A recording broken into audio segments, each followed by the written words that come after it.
अस्सलाम वालेकुम नाज़रीन। तो अब तक आपने ड्रामा सीरियल कभी मैं कभी तुम में देखा। मुस्तफ़ा तो मिलियनेयर बन ही चुका होता है, लेकिन वो अभी भी खुश नहीं होता। मुस्तफ़ा के वालिद अपने किए पर बहुत ही शर्मिंदा होते हैं। मुस्तफ़ा की माँ बोलती है कि सजीना को कब लाओगे। बात को गोल मोल कर कर कहीं और ले जाता है।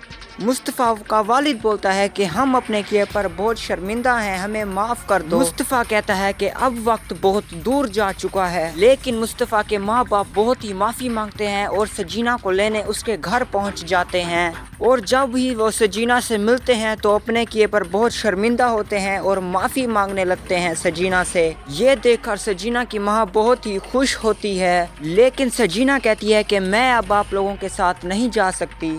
मुस्तफ़ा सजीना का बेसब्री से इंतज़ार कर रहा होता है, लेकिन जब उसके माँ बाप खाली हाथ आते हैं तो उसको उसका जवाब मिल चुका होता है। दूसरी तरफ अदील अपने वालिद को फ़ोन करता है, लेकिन उसका वालिद गुस्से से कहता है आज के बाद यहाँ फ़ोन नहीं करना। लेकिन अदील की माँ सुबह होते ही मुस्तफ़ा के सामने रोने लगती है और अदील की सारी बातें बताती है। तो अदील अपनी माँ को रोता देख कहता है शाम होने से पहले अदील घर आ जाएगा। और सुबह होते ही वो पुलिस स्टेशन पहुंच जाता है अपने भाई अदील को छुड़ाने के लिए। वो एक स्ट्रॉन्ग वकील हायर करता है, लेकिन जब अदील मुस्तफ़ा को ऐसी हालत में देखता है तो वो बहुत हैरान रह जाता है और पछताता है और मुस्तफ़ा से माफ़ी मांगता है।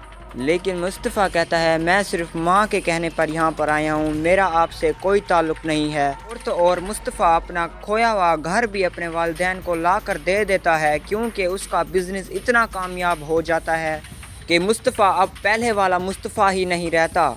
लेकिन मुस्तफ़ा अपनी इस कामयाबी से खुश नहीं होता। मुस्तफ़ा की गेमें पूरी दुनिया तक फैल जाती हैं।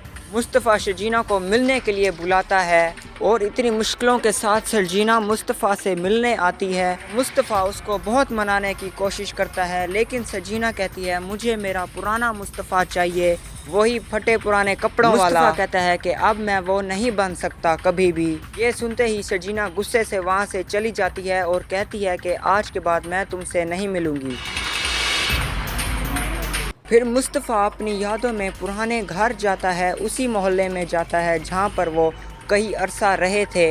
लेकिन अचानक से उसको ऐसा महसूस होता है कि इस घर में कोई और भी है, और जब वो देखने जाता है तो सजीना इस घर में मौजूद होती है। मुस्तफ़ा को मनाने का एक और मौका भी मिल जाता है। वो सजीना को बहुत मनाता है और बोलता है मैं पहले जैसा मुस्तफ़ा बन चुका हूँ। सजीना भी मुस्तफ़ा से माफ़ी मांगती है कि मैंने जो किया गलत था, लेकिन अब तुम मुझसे कभी दूर नहीं जाना। तो इस तरह मुस्तफ़ा और सजीना वापस से एक हो जाते हैं और सब कुछ पहले जैसा हो जाता है जैसा आम रूटीन में हो रहा था। तो ये था इसका लास्ट एपिसोड। वीडियो अच्छी लगी तो चैनल को सब्सक्राइब और वीडियो को लाइक कर देना।